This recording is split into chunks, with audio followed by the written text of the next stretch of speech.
आप इतने परेशान क्यों दिखाई देते हैं? परेशान तो रहूंगा ना पार्वती, आखिर एक बेटी का बाप जो ठहरा। पार्वती, अब उसके हाथ पीले करने का समय आ गया है। पर हमारी आनंदी तो अभी सिर्फ 9 साल की है। अभी तो उसके पढ़ने, लिखने और खेलने कूदने के दिन हैं। देख पार्वती, लड़कियां पराया धन होती है और जितना जल्दी इन्हें घर से विदा कर दे उतना अच्छा है। कल से आनंदी की पढ़ाई लिखाई बंद। पर बापू, इसमें मेरी क्या गलती है? आप मुझे पढ़ाई करने क्यों नहीं देते? तेरी गलती है कि तू एक लड़की है। लड़का होती तो क्या बापू? लड़का होती तो क्या?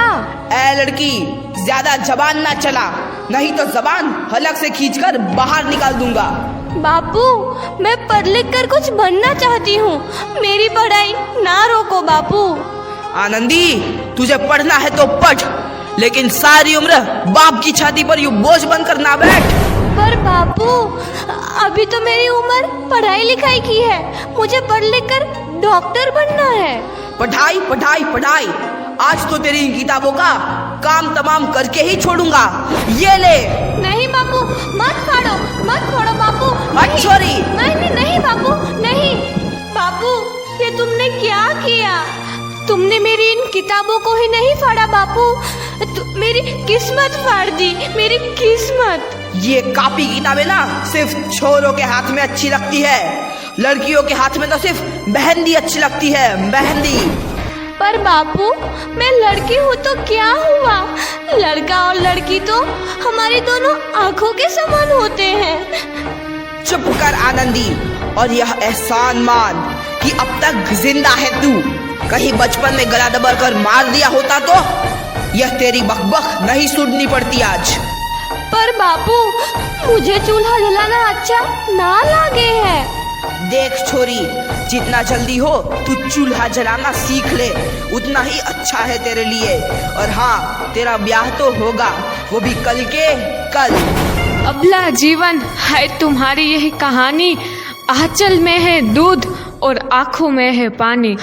मुझे माफ कर दे बेटी, तेरे बापू के जिद के आगे मेरी एक न चलेगी। माफ कर दे बेटी, मुझे माफ कर दे। इस प्रकार मात्र 9 वर्ष की छोटी उम्र में आनंदी का विवाह गोपाल राव जोशी से हो गया। बाल विवाह एक सामाजिक कुरीति है और इस कुप्रथा का शिकार होना पड़ा आनंदी को।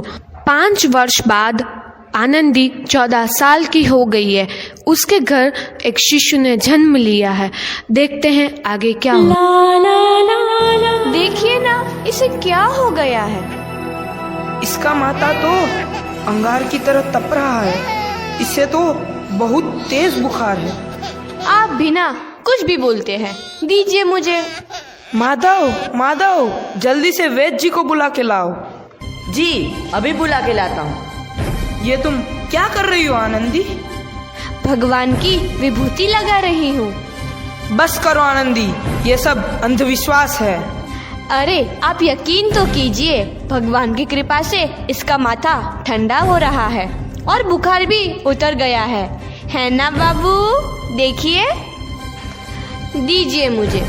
उठो बाबू, आंखें खोलो, तुम्हें तुम्हारी माँ बुला रही है।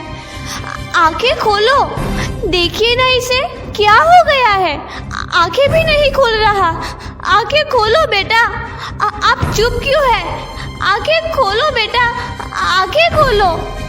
आनंदी, हमारा बेटा कभी आंखें नहीं खोलेगा। नहीं, ऐसा नहीं हो सकता। मेरे बेटे को मुझसे कोई नहीं छीन सकता, कोई नहीं छीन सकता। पागल मत बनो आनंदी। माधव,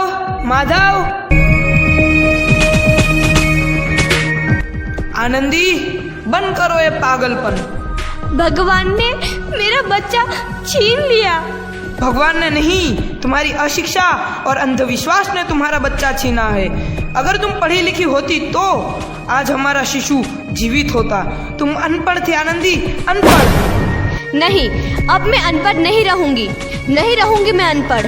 मैं पढ़ूंगी ताकि कल किसी और आनंदी को इलाज के अभाव में अपना बच्चा ना खोना पड़े। शाबाश आनंदी, और यही तुम्हारे अपराध के लिए प्रायश्चित भी है।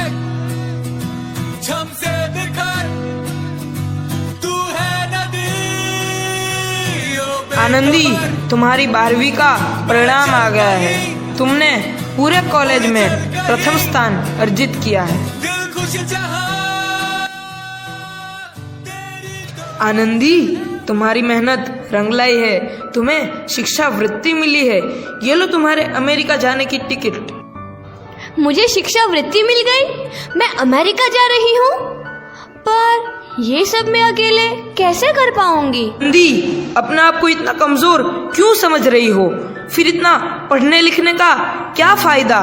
तुम अभी गवार की गवार नहीं हूँ मैं अब गवार।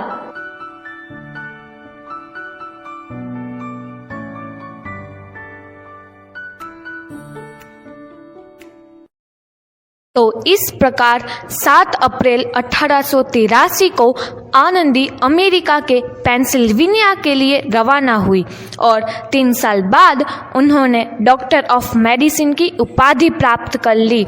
इधर आनंदी के पिता की तबीयत बहुत खराब है। आगे क्या होता है देखते हैं। लगता है अब मेरे जाने का समय आ चुका है। अब मैं नहीं बचूंगा। ऐसा मत बोलो। शहर के सिटी हॉस्पिटल में अमेरिका से डिग्री लेकर कोई बड़ा डॉक्टर आया है। एक बार वहां चलकर दिखा लेते हैं। हाँ, सही बोला भैया। कम से कम दिल को तसल्ली तो मिल जाएगी। हाँ हाँ, चलो चलो जल्दी हॉस्पिटल चलते हैं।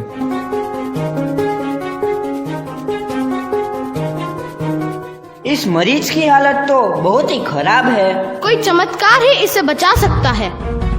ऐसा मत बोलो भाई। डॉक्टर साहब कब तक आ जाएंगे? लो आ गई डॉक्टर मैडम। डॉक्टर मैडम जल्दी देखिए, मरीज की हालत बहुत ही खराब है।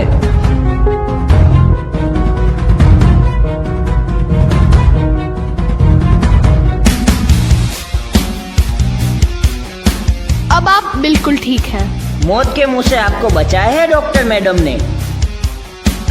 डॉक्टर साहब ने मुझे बचा लिया। मुझे मिलना है डॉक्टर साहब से। डॉक्टर साहब नहीं, डॉक्टर मैडम बोलो। डॉक्टर मैडम, उन्होंने ही तुम्हें जीवन दान दिया है। लो आ गई डॉक्टर मैडम, मिल लो उनसे। डॉक्टर मैडम, आपका बहुत बहुत धन्यवाद। आपने मेरी जान बचाई। इसके बदले में मैं गरीब भला आपको क्या दे सकता हूँ? वचन चाहिए मुझे कि कभी ये नहीं कहोगे कि लड़कियाँ कुछ नहीं कर सकती। वचन? ये कैसा वचन? अरे श्यामलाल, तुमने पहचाना नहीं? तुम्हारी बेटी आनंदी। आनंदी? मेरी बेटी आनंदी डॉक्टर? हाँ बापू, वही आनंदी जिसके लिए बचपन में तूने चूल्हा और दूल्हा के अलावा कुछ नहीं सोचा था। आनंदी, आनंदी मेरी बेटी, मुझे माफ कर दे। मैं तेरा गुनहगार हूँ बेटी। नहीं नहीं बापू, वही आनंदी जिसके हाथ पीले करके तुम उसकी सारी जिंदगी काला कर देना चाहते थे। माफ कर दे मुझे मेरी बच्ची, माफ कर दे। मैं तेरा अपराधी हूँ मेरी बच्ची, माफ कर दे। नहीं बापू, मैंने तो तेरा एहसान चुकाया है। याद है ना अपना एहसान जो बचपन में तुमने मुझ पर किया था? ताने सुना सुना कर जीते जी मार डाला था मुझको। अब बोल, और किस किस को मारेगा? आनंदी बेटी, मुझे माफ कर दे मेरी बच्ची।